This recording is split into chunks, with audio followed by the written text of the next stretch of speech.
ನಿಮಗೆ ಅಲ್ಲಿ ಕಾಣಿಸ್ತಾ ಇರ್ಬೋದು ಹಾವಿನ ರೀತಿಯಾಗಿ. ಅದು ಯಾಕೆ ಆ ರೀತಿ ಇದೆ ಅಂತ ನಾನು ಮುಂದೆ ಹೇಳ್ತೀನಿ. ಆಗಿನ ಸಮಯದಲ್ಲಿ ಇಲ್ಲಿ ಪಂಜುಗಳೆಲ್ಲ ಇಡ್ತಾ ಇದ್ರಲ್ಲ, ಸೊ ಆ ಪಂಜುಗಳಿಗೆ ಬೇಕಾದಂಥ ಎಣ್ಣೆ ಎಲ್ಲ ಇದೇ ಜಾಗದಿಂದನೇ ಸಪ್ಲೈ ಮಾಡ್ತಾ ಇದ್ದಿತ್ತು ಎಲ್ಲ ಕಡೆ. ಇಲ್ಲಿ ನಮಗೆ ಎಕೋ ಕೇಳಿಸ್ತಾ ಇದೆ, ನಮ್ಮ ವಾಯ್ಸು ಕೇಳಿಸ್ತಾ ಇದೆಯಾ? ಹಾಂ ಕೇಳಿಸ್ತಾ ಇದೆ ನೋಡಿ. ನಿಮಗೆ ಇದರಲ್ಲಿ 2 ಕ್ರೊಕೊಡೈಲ್ ಶೇಪ್ ಕಾಣಿಸ್ತಾ ಇದೆ ನಿಮಗೆ ನೋಡಿ. ಇದು ಒಬ್ಬೊಬ್ಬನ ಮನೆ. ಹಲೋ, ಎಲ್ಲರಿಗೂ ನಮಸ್ಕಾರ. Welcome back to jet set. ನಾನು ನಿಮ್ಮ ರಜನೀಶ್. ಎಲ್ಲರೂ ಹೇಗಿದ್ದೀರಾ? ಎಲ್ಲರೂ ಚೆನ್ನಾಗಿದ್ದೀರಾ ಅಂದ್ಕೊಂಡಿದ್ದೀನಿ.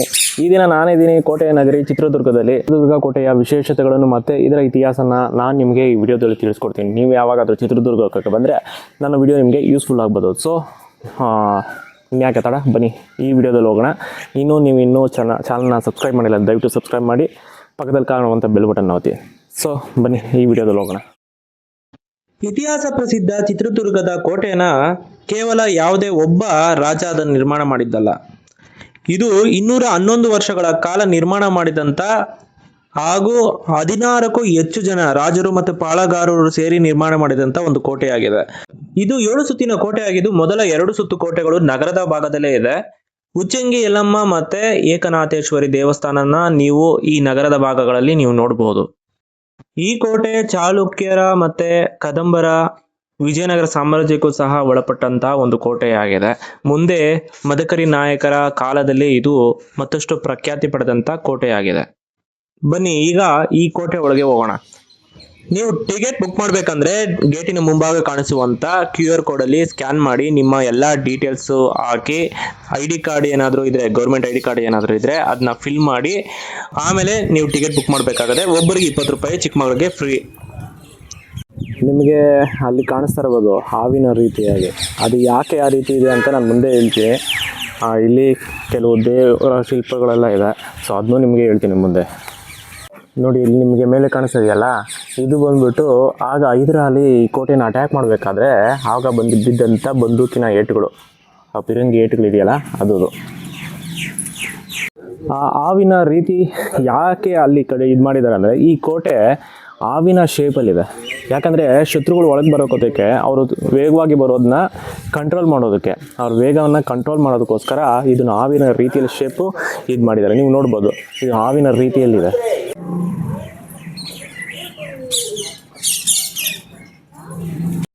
ಈಗ ನೀವು ನೋಡ್ತಾ ಇರೋದು 3ನೇ ಸುತ್ತಿನ ಕೋಟೆ ಅಥವಾ ಕಾಮನ ಬಾಗಿಲು ಅನ್ನುವಂತ ದ್ವಾರ. ನೋಡಿ, ನಿಮಗೆ ಇಲ್ಲಿ 2 ಬಾಗಿಲು ಕಾಣಿಸ್ತಾ ಇದೆ. ಇದು ರಾಜರು ಯಾವ್ದಾದ್ರು ಹಬ್ಬ ಉತ್ಸವಗಳ ಸಮಯದಲ್ಲಿ ಹೋಗುವಂತ ಒಂದು ಮಾರ್ಗ. ಇದು ಸೈನಿಕರು ನಾರ್ಮಲ್ ಡೇಸ್ಗಳಲ್ಲಿ ಹೋಗುವಂತ ಒಂದು ದ್ವಾರ.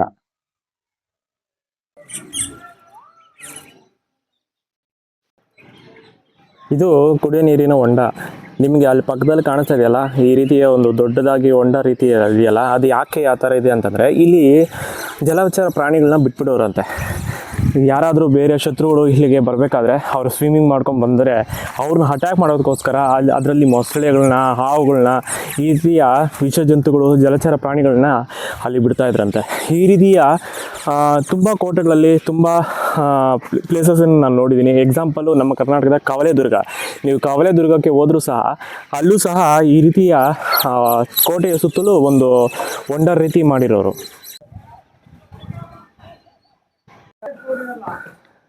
ನೋಡಿ, ಇದು ಎಣ್ಣೆ ಕೋಲ ಅಂತ.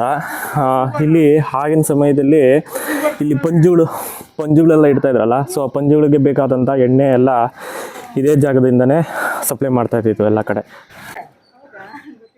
ಇದು ಸುಮಾರು ಒಂದು 10 ಅಡಿ ಇದೆ.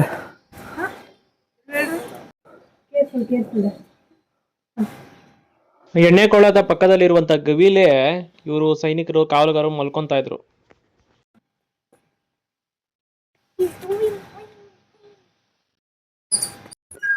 ಇದು 4ನೇ ಸುತ್ತಿನ ಕೋಟೆ. ಇದು ವಿಷದ ಕಟ್ಟೆ ಬಾಗಿಲು ಅಂತ. ಇದರ ಮೇಲೆ ವಿಷಗಳನ್ನು ಸಹ ಲೇಪನ ಮಾಡ್ತಾ ಇದ್ರಂತೆ. ಇಲ್ಲಿ ಮುಂಚೆ ಮಣ್ಣಿನ ಮನೆಗಳು ಸಹ ಇದ್ದು, ಈಗ ಅಲ್ಲಿ ಏನು ಅವಶೇಷಗಳು ಯಾವುದು ಕಾಣಿಸ್ತಾ ಇಲ್ಲ.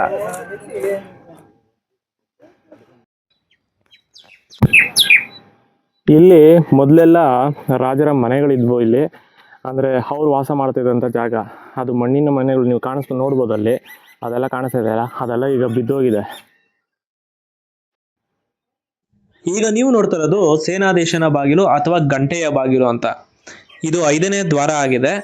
ಇಲ್ಲಿವರೆಗೂ ಹೈದರಾಲಿ ಅಟ್ಯಾಕ್ ಮಾಡ್ತಾನೆ. 2 ಬಾರಿ ಚಿತ್ರದುರ್ಗ ಕೋಟೆನ ಅಟ್ಯಾಕ್ ಮಾಡ್ತಾನೆ, ಸೋಲ್ತಾನೆ. ಆದರೆ 3ನೇ ಬಾರಿ ಈ ಕೋಟೆನ ವಶಪಡಿಸ್ಕೊಂತಾನೆ 1779ರಲ್ಲಿ.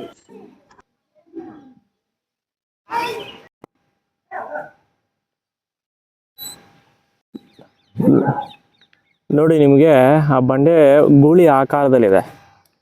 ನಿಮಗೆ ಅದು ಗೂಳಿ ಆಕಾರದಲ್ಲಿ ಕಾಣಿಸ್ತಾ ಇದೆಯಾ? ಆದ್ದರಿಂದ ಅದನ್ನ ಡುಬ್ಬದ ಗೂಳಿಯ ಗೀರು ಗಿಳಿ ಅಂತ ಕರೀತಾರೆ, ಗೀರು ಚಿತ್ರ. ನಿಮಗೆ ಕೋಟೆ ಮೇಲೆ ವೈಟ್ ಪ್ಯಾಚಸ್ ಕಾಣ್ತಾ ಇರ್ಬೋದು ಅಲ್ಲಿ, ಅದೆಲ್ಲ ಕೋತಿರಾಜ ಹತ್ತಿರುವಂತ ಮಾರ್ಕ್ಗಳು ಅದೆಲ್ಲ. ಇದು 6ನೇ ಸುತ್ತಿನ ಕೋಟೆಯ ಬಾಗಿಲು. ಇದನ್ನ ಕಸ್ತೂರಿ ರಂಗಪ್ಪನ ಬಾಗಿಲು ಸಹ ಅಂತ ಕರೀತಾರೆ. ಇದು ನೀವು ನೋಡ್ತಾ ಇದ್ರಲ್ಲ, ಇದು 6ನೇ ಸುತ್ತಿನ ಕೋಟೆ. ಇದು ಇಂಡೋ ಇಸ್ಲಾಮಿಕ್ ಮಾದರಿಯಲ್ಲಿ ಕಟ್ಟಿದಂತ ಒಂದು ಬಾಗಿಲಾಗಿದೆ. ಇಲ್ಲಿ ನಮಗೆ ಎಕೋ ಕೇಳಿಸ್ತಾ ಇದೆ, ನಮ್ಮ ವಾಯ್ಸು ಕೇಳಿಸ್ತಾ ಇದೆಯಾ? ಕೇಳಿಸ್ತಾ ಇದೆ. ಗೊರಕೆ ಹೊಡೆಯೋ sound.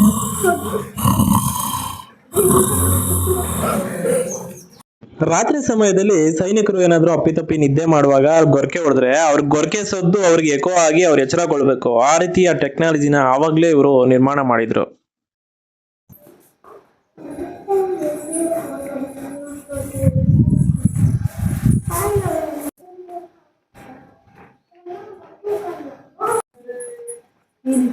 ಇಲ್ಲಿ 2 ಮೀನುಗಳಿದೆ ಗೊತ್ತಾ?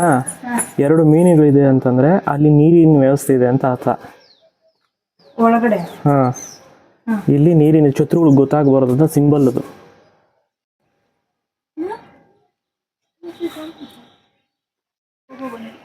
ಇಲ್ಲಿ ಪಕ್ಷಿಗಳಿಗೆಲ್ಲ ಏನೇನು ಇಟ್ಟಿದ್ದಾರೆ, ಡಿಫ್ರೆಂಟ್ ಆಗಿರೋ ಪಕ್ಷಿಗಳೆಲ್ಲ ಬಂದ್ಬಿಟ್ಟು ಇಲ್ಲಿ ಕಳೆ ಬೀಜ ನೀರೆಲ್ಲ ಕುಡಿತವೆ. ಈಗ ನೀವು ಇಲ್ಲಿ ನೋಡ್ತಾ ಇರೋದು ಏಕನಾಥೇಶ್ವರಿ ದೇವಿಯ ಪಾದ. ಇದು ನಾಯಕರ ಕುಲದೇವತೆ.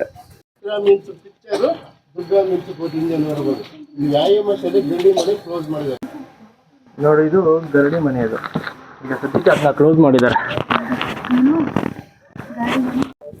ನೋಡಿ, ನಿಮಗೆ ಇದರಲ್ಲಿ 2 ಕ್ರೊಕೊಡೈಲ್ ಶೇಪ್ ಕಾಣಿಸ್ತಾ ಇದೆ. ನಿಮಗೆ ಒಂದು ಕೆಳಗಡೆ ಒಂದಿದೆ, ಮೇಲೆ ಒಂದಿದೆ. ಈಗ ಕರೆಕ್ಟಾಗಿ ಕಾಣಿಸುತ್ತೆ ನೋಡಿ ನಿಮಗೆ. ಮೂತಿ ಫ್ರಂಟ್ ಇದೆ ನೋಡು. ಚಿತ್ರದುರ್ಗನ ಯಾಕೆ ಚಿತ್ರದುರ್ಗ ಅಂತ ಕರೀತಾರ ಅಂದ್ರೆ, ಇಲ್ಲಿನ ಬಂಡೆಗಳು ಒಂದೊಂದು ಆಕೃತಿಯನ್ನ ಹೋಲುತ್ತೆ.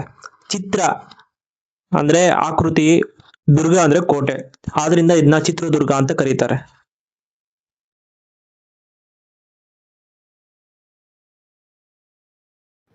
ನಾವು ಬೆಳಗ್ಗೆ 6 ಗಂಟೆಗೆ ಬಂದ್ವಿ. 6 ಗಂಟೆಗೆ ಬಂದು ಇಲ್ಲಿ ಎಲ್ಲ ಮುಗಿಸ್ಕೊಂಡು ಒಂದು 2 ಅವರಲ್ಲಿ ಹೋಗ್ಬಿಡೋಣ ಅಂದ್ಕೊಂಡ್ವಿ. ಆದರೆ ನಮಗೆ ಇಲ್ಲಿ ಹತ್ತಕ್ಕಾಗ್ತಾಯಿಲ್ಲ. ಸ್ವಲ್ಪ ಬಿಸಿಲು ಇವಾಗೇ ಸ್ಟಾರ್ಟ್ ಆಗ್ತಾಯಿದೆ, ಸೆಗೆ ಹೊಡಿತಾ ಇದೆ. ಸೊ ನೀವೇನಾದರೂ ಬರೋವಾಗಿದ್ರೆ ಕೋಟೆಗೆ ಬೆಳಗ್ಗೆ ಸಮಯ ಅಥವಾ ಸಂಜೆ ಸಮಯದಲ್ಲಿ ಬನ್ನಿ. ಆ್ಯಕ್ಚುಲಿ ನಿನ್ನೆ ಸಾಯಂಕಾಲ 4 ಗಂಟೆಲಿ ಕೂಡ 38 ಡಿಗ್ರಿ ಇತ್ತು ಚಿತ್ರದುರ್ಗದಲ್ಲಿ. ಆದ್ದರಿಂದ ನನ್ನ ಸಜೆಷನ್ ಅಂದರೆ ಬೆಳಗ್ಗೆನೇ ಬಂದುಬಿಡಿ. ಆಗ ನೀವೆಲ್ಲ ಚಿತ್ರದುರ್ಗನೆಲ್ಲ ಕೋಟೆನೆಲ್ಲ ಕವರ್ ಮಾಡ್ಬೋದು. ಈಗ ನೀವು ನೋಡ್ತಾ ಇರೋದು 7ನೇ ಸುತ್ತಿನ ಕೋಟೆ. ಇಲ್ಲಿಗೆ ಆ 7 ಸುತ್ತಿನ ಕೋಟೆಯ ಕಂಪ್ಲೀಟಾಗಿ ಮುಗಿಯುತ್ತೆ. 7 ಸುತ್ತಿನ ಕೋಟೆ ಇಲ್ಲಿಗೆ ಮುಗಿಯುತ್ತೆ. ಈಗ ನಾವು ಮುಂದೆ ಹಿಡಿಂಬೇಶ್ವರ ದೇವಸ್ಥಾನ ಕಡೆ ಹೋಗ್ತಾ ಇದ್ದೀವಿ.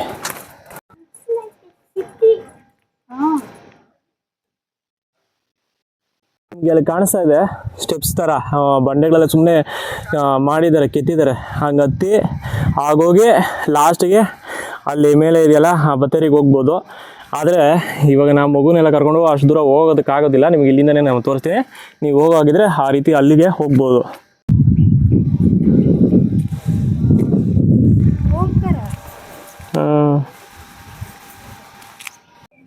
ಇದು ಪುರಾತನ ಮುರುಘಾ ಮಠ. ಈಗ ಸದ್ಯಕ್ಕೆ ಮುರುಘಾ ಮಠ ಸಿಟಿಯಿಂದ ಔಟ್ಸ್ಕಟ್ಸಲ್ಲಿದೆ. ಸಂಪಿಗೆ ಸಿದ್ದೇಶ್ವರ ಅಂತ ನೀವು ನೋಡ್ತಾ ಇರೋದು, ಈಗ ಅಲ್ಲಿ ಕಾಣಿಸ್ತಿದೆಯಲ್ಲ ದೇವಸ್ಥಾನ, ಅದು ಸಂಪಿಗೆ ಸಿದ್ದೇಶ್ವರ ಅಂತ.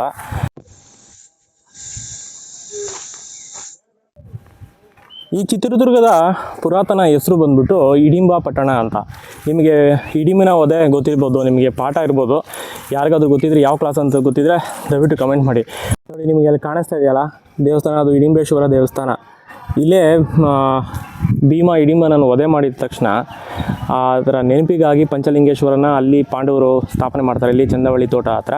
ಅದಾದಮೇಲೆ ಇಲ್ಲಿ ಬಂದು ಶಿವಲಿಂಗನ ಅಲ್ಲಿ ಮೇಲ್ಗಡೆ ಅಲ್ಲಿ ಕಾಣಿಸ್ತಿದೆಯಲ್ಲ, ಅಲ್ಲಿ ಸ್ಥಾಪನೆ ಮಾಡ್ತಾರೆ ಅದರ ನೆನಪಿಗಾಗಿ. ಕಾಣಿಸ್ತಾ ಇರೋದು ತುಪ್ಪದ ಕೊಳ. ಇದು ತುಪ್ಪದ ಕೊಳಕ್ಕೆ ಹೋಗುವಂಥ ಮಾರ್ಗ ನೋಡಿ, ಅದು ತುಪ್ಪದ ಕೊಳ. ನಿಮಗೆ ಇಲ್ಲಿ ಹಿಡಿಂಬೇಶ್ವರ ದೇವಸ್ಥಾನ ಆದಮೇಲೆ ಇಲ್ಲಿ ಸಂಕೆ ಸಿದ್ದೇಶ್ವರ ಸ್ವಾಮಿ ದೇವಸ್ಥಾನ, ಅದಾದಮೇಲೆ ನಿಮಗೆ ತುಪ್ಪದ ಕೊಳ. ಅದು ತುಪ್ಪದ ಕೊಳಗೆ ಹೋಗುವಂಥ ಮಾರ್ಗ. ನಿಮಗೆ ಹಂಗೆ ಹೋಗಿ ಲಾಸ್ಟ್ ಹೋಗಿ ಮತ್ತು ಅಲ್ಲಿ ಲಾಸ್ಟಿಗೆ ಬತ್ತೇರಿ ಹತ್ರ ಹೋಗ್ಬೇಕು.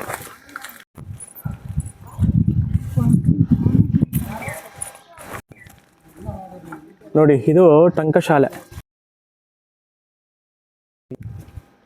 ನೋಡಿ, ನಿಮಗೆ ಅಲ್ಲಿ ಕಾಣಿಸ್ತಾ ಇದೆಯಲ್ಲ, ಅದು ನೋಡೋಕ್ಕೆ ದೇವಸ್ಥಾನ ರೀತಿ ಇದೆ.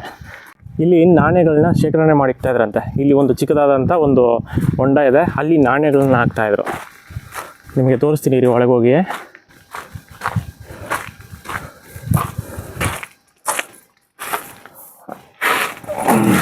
ನೋಡಿ, ನಿಮ್ಗೆ ಕಾಣಿಸ್ತಾ ಇದೆ.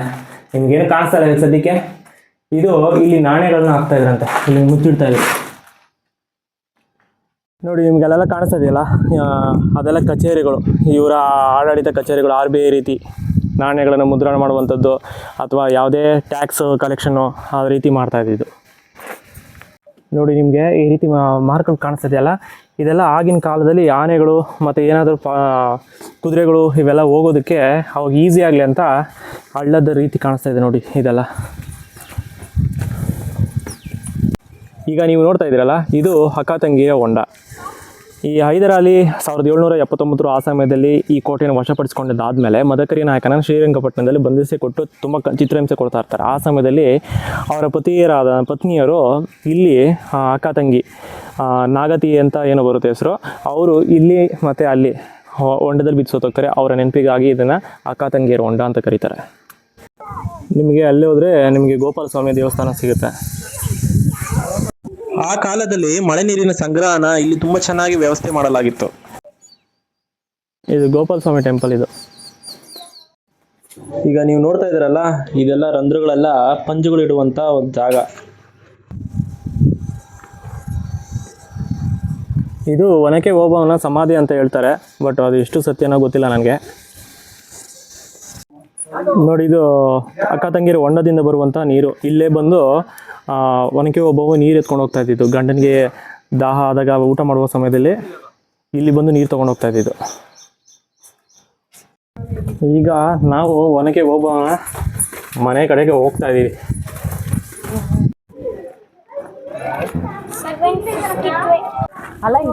ನೋಡಿ, ಇದು ಓಬವ್ವನ ಮನೆ.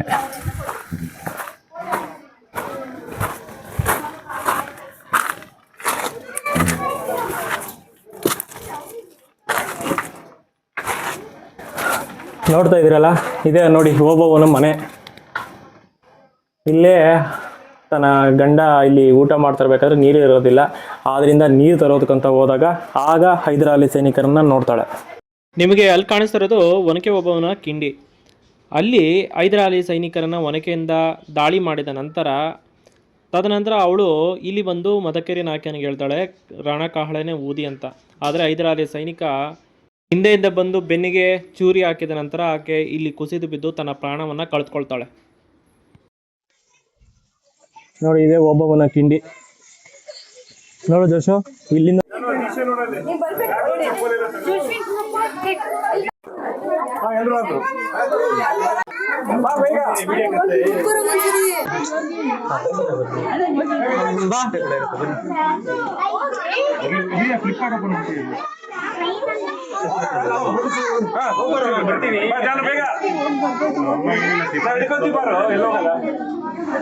ನೋಡೇ ಕಡೆ ಬಾ. ಈ ಕೋಟೆನ ನೀವು ಕಂಪ್ಲೀಟ್ ಆಗಿ ನೋಡಬೇಕು ಅಂದರೆ ಸುಮಾರು 3 ದಿನ ಆಗುತ್ತೆ. ಯಾಕಂದರೆ ಈ ಕೋಟೆ ಸುಮಾರು 2500 ಎಕರೆ ವ್ಯಾಪ್ತಿ ಪ್ರದೇಶ ಹೊಂದಿದೆ. ನಿಮಗೆ ಇಲ್ಲಿ ಮೇಲೆ ಒಂದು ಚಿಕ್ಕದಾದಂಥ ಒಂದು ಕ್ಯಾಂಟೀನ್ ಕಾಣಿಸುತ್ತೆ. ಇದು ಮೊದಲು ಪೂಜಾರಿಯ ಮನೆ ಆಗಿತ್ತಂತೆ. ಈಗ ನೀವು ನೋಡ್ತಾ ಇರೋದು ಇದು ಓಕಳಿಯ ಹೊಂಡ. ಇದು ಆಗಿನ ಸಮಯದಲ್ಲಿ ರಾಜ ರಾಣಿಯರು ಮಾತ್ರ ಓಕಳಿ ಆಡುವಂಥ ಜಾಗ.